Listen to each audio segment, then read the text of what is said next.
Hello, I'm Julie Dottle, and I'm here to discuss the case study Missing Booster Club Funds.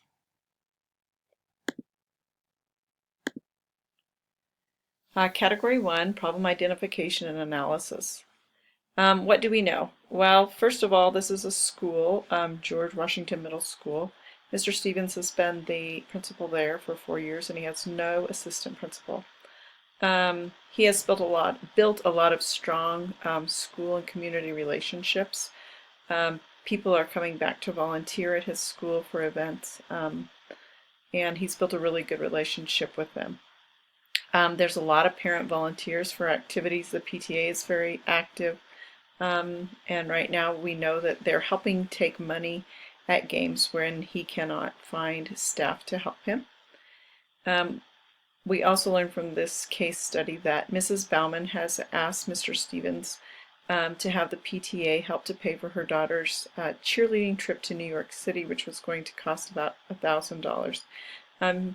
She has a pretty strong relationship with Mr. Stevens. She's already had a couple of kids go through the system, but this cheerleading trip was just for her alone, for her daughter alone, and not the entire team. And he has turned her down for the money. What do we need to know? We want to know what the school board policies are and the school's policies are as far as how to take money at events. What safeguards has Mr. Stevens taken? Are there things set up so that parents know exactly how to do take money and record ticket sales and all of that? Also, is the PTA account separate from the school's account? Does he have last say in how that money is being spent? The problem right now is that Mr. Stevens suspects that $50 is missing. A $50 bill is missing after a ball game, and that Mrs. Bauman took it. He is worried that she took the money because someone had told him that he paid with a $50 bill, and when he went to count the money, there was no $50 bills in there. There was also a section of tickets that Mrs. Bauman said were torn and that were not accounted for, and they were not in the money bag as well with the other tickets. They were just put in the trash or something.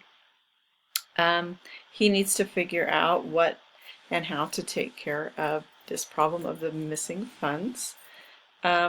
Also, another problem is that the policies and procedures need to be reviewed. There are a few things in order for procedures, but there are some things that could probably use some tweaking, especially when parents are helping to take money at ball games.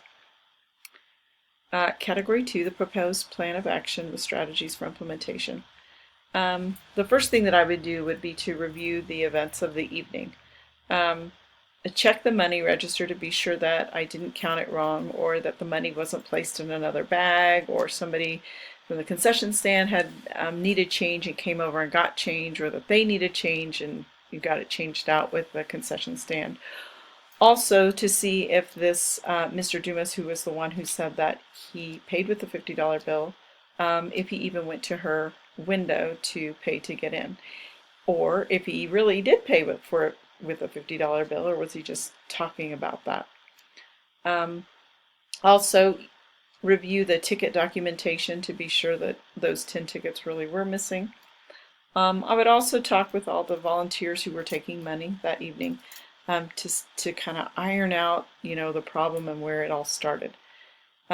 Also, one of the very first things was especially with missing money, is to contact your superintendent or whoever your supervisor is of the suspected theft. If indeed the $50 was missing this time, it may be a reoccurring thing. $50 might not be that big of a deal right now, but it may continue, or it may be something that was suspected in the past as well. So having those ongoing conversations with your supervisor is a good idea. The second thing that I would do is to meet with the volunteers. If indeed it turns out that it really looks like Mrs. Bauman has taken the money, carefully, speak with her about the missing tickets and if there was ever anyone who paid with a $50 bill. Also, with all the other people who were volunteering, taking money in the concession stand and the other places that were doing admissions, to see if they have any idea about that. Also, it wouldn't be a bad idea to find out if anybody even paid with a $50 bill, because that Mr. Dumas may have just been saying that he did pay with a $50 bill. The third thing that I would do, and it's going to take time, would be to review and change the existing school policies. There are some things in place, like him being escorted with the money to the money drop box at the bank. There must be some paperwork taking place there because of the ticket sales and that, but there needs to probably be 2 volunteers, one to take the money and one to hand out the tickets, and then to count together to be sure that those safeguards are in place, that any one person can't be charged with the mishandling of money. There also needs to be some policies in place about if there is a theft, that criminal charges could be brought against them if indeed they are found guilty of theft. With these policies also, it would be a great idea to have a training for your parents and staff, whoever would be taking money, so that they know exactly what to do and how to fill out the forms and what's acceptable and what is not.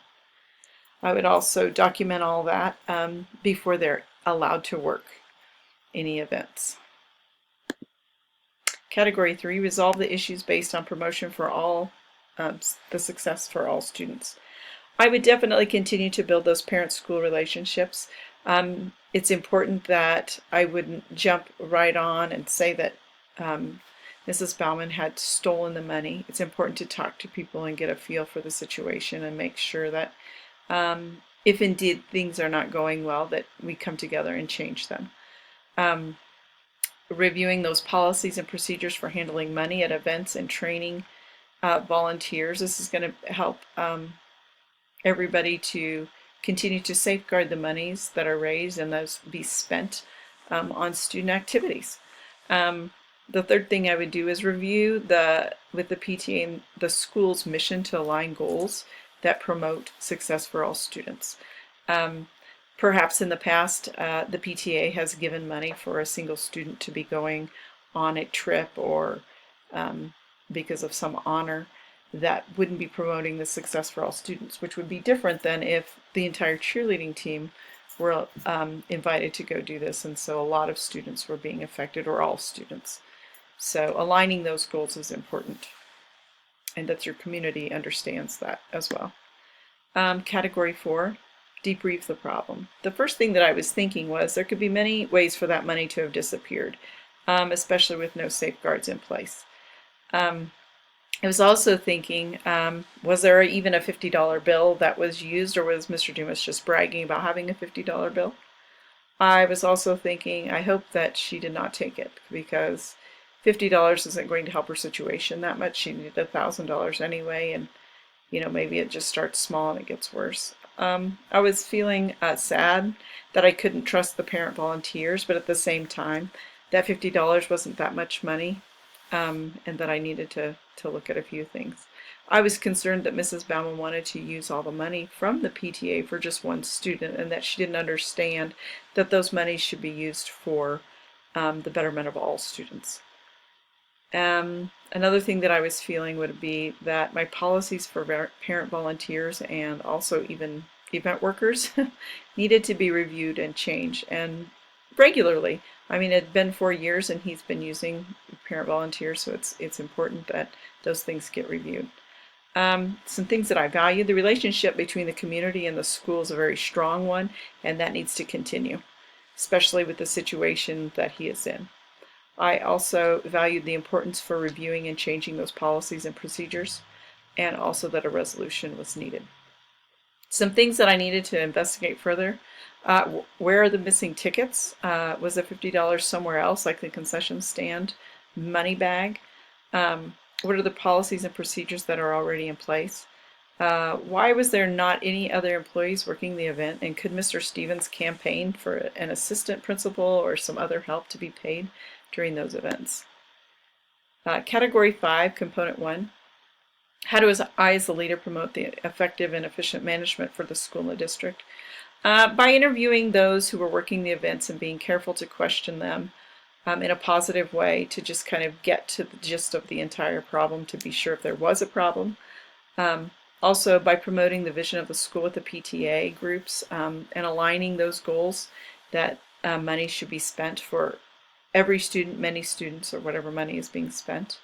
Also, by reviewing the policies and making changes to them. Looking at that and doing that regularly is going to help help the district. Component 2, how do I, as a leader, promote social learning for all students? By advocating for the allocation of funds to be used for all students instead of those just being used on one student or a few students.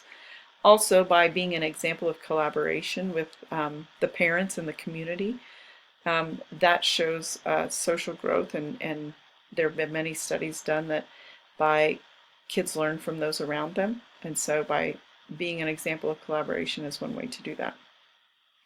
Also, the way as I, as the principal, handle the missing money situations will speak about my character. If I'm quick to accuse someone of taking money and I don't really look at every part of an aspect of the situation, it's not going to be a good example for the other students to learn from. Category or Component 3, Category 5. How do I, as a leader, promote student academic learning? By reviewing and making changes and setting goals in my own work, like that of making sure that the safeguards are in place and that I've made a better way for us to gather funds at events and that sort of thing. I'm being an example for students so that they can learn how to set goals in their lives too. Also, by making sure that the monies are spent on activities that are for all students that will promote academic growth, and sharing that vision with the community and other parent organizations will affect the students' academic learning. By continually working with parents in a positive way is going to give students a positive feedback at home about their school. Their parents are going to like school. The parents are going to like the school. It's going to give them a positive outlook. And that alone can help them have a positive outlook on school and also perform better academically. So that is my take on this case study of the case of the missing funds. Thank you.